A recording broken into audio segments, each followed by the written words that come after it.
আপনারা জানেন যে ঐতিহাসিক ছাগলকাণ্ড, এই ছাগলকাণ্ডের যে মহানায়ক সে হলো এনবিআর এর সদস্য মতিউর রহমান। মতিউর রহমান তিনি একসময় ট্যাক্সের কমিশনার ছিলেন এবং পরবর্তীতে উনি কোর্টের এক ছিলেন, বিচারক ছিলেন।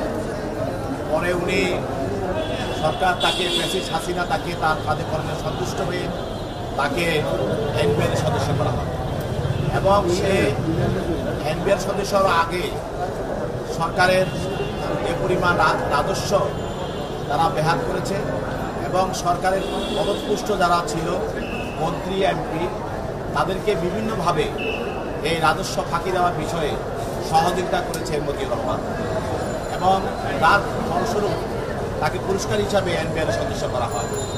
কিন্তু বিধি বাম একদিন তো সে মিথ্যা বেড়ে আসবে। সেটা কিসের মাধ্যমে আসলো? আপনারা জানেন যে কোরবানি ঈদের সময় তার ছেলে 15 লক্ষ টাকা দিয়ে একটি ছাগল কিনেছিল। সেটা আমাদের সাংবাদিকদের মাধ্যমে সারা জাতি দেখতে পেয়েছে এবং এটা দেখে বোঝা গেল যে তার ছেলে 17 লক্ষ টাকা দিয়ে যদি একটা ছাগল কিনতে পারে তাহলে সে কত টাকা বেতন পায় এবং সে কী পরিমাণ টাকা সরকারি রাজস্ব বিভাগ থেকে সে লুটপাট করেছে, কত হাজার কোটি টাকা সে বিদেশে রপ্তানি পাচার করেছে, সেটা মানুষের মধ্যে বেরিয়ে আসে। পরবর্তীতে সারা দেশে এটাই ছিল শেখ হাসিনার সময় সবচেয়ে উল্লেখযোগ্য একটি ঘটনা এবং সেখান থেকে শেখ হাসিনার যে অপশাসন এবং তার যে দুর্নীতি সেগুলি বেরিয়ে আসতে থাকে এবং তার পতনের পথ ত্বরান্বিত হতে থাকে। এরপরে নিজেও তো বলেছিল তার পিয়ন 60 কোটি টাকা মালিক এবং সে হেলিকপ্টার চলে। সে নিজের মুখে এগুলি স্বীকার করেছে তার আমলের সেই সরাসরি আমলের তাদের আমলের যে অনিয়ম এবং দুর্নীতি।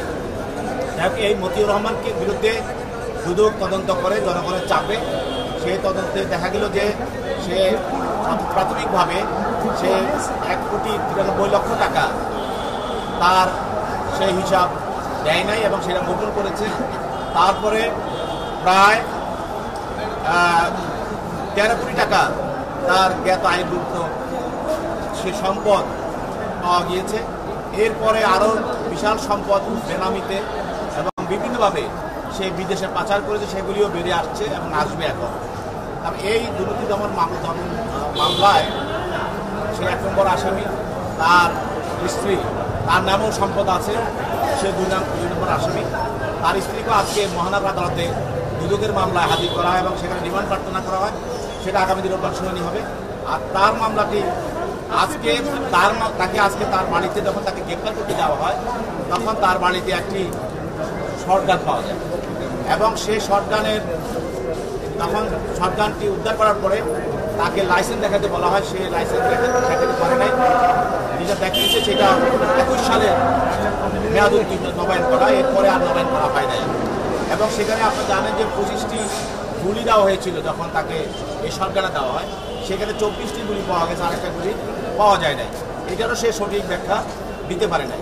যার কারণে যেহেতু সে আপনারা জানেন যে সরকার প্রতি বছর ঘোষণা করে অস্ত্র নবায়ন করার জন্য, যদি কেউ অস্ত্র নবায়ন না করে সেটি একটি বেআইনি অস্ত্র হিসাবে পরিগণিত হয়। সেই জন্য তার বিরুদ্ধে অস্ত্র আইনে অবৈধ অস্ত্র রাখার দায়ে তার বিরুদ্ধে মামলা করা হয়েছে এবং যে গুলিটা হারিয়ে গেছে বা সে দেখাতে পারে নাই বা কোথাও ব্যবহার করেছে বা বৈষম্য ছাত্র আন্দোলনের সময় সে কাউকে এই অস্ত্রটা দিয়েছিল কিনা, সেটা ব্যবহৃত হয়েছিল কিনা, এই গুলিটা কোথায় ব্যবহার করা হয়েছে সেটি পরীক্ষা করার জন্য, তথ্য উদ্ঘাটন করার জন্য তদন্তকারী কর্মকর্তা সেখানে 10 দিনের রিমান্ড প্রার্থনা করেন। বিজ্ঞ আদালত তার পক্ষের আইনজীবীরা ছিল, আইনজীবীরা তার পক্ষে রিমান্ড বাতিলপূর্বক জামিনে প্রার্থনা করেন। উভয় পক্ষের বক্তব্য শোনার পর বিজ্ঞ আদালত 3 দিনের রিমান্ড মঞ্জুর করে তাকে তদন্তকারী কর্মকর্তার নিকট অধিকতর জিজ্ঞাসাবাদ করার জন্য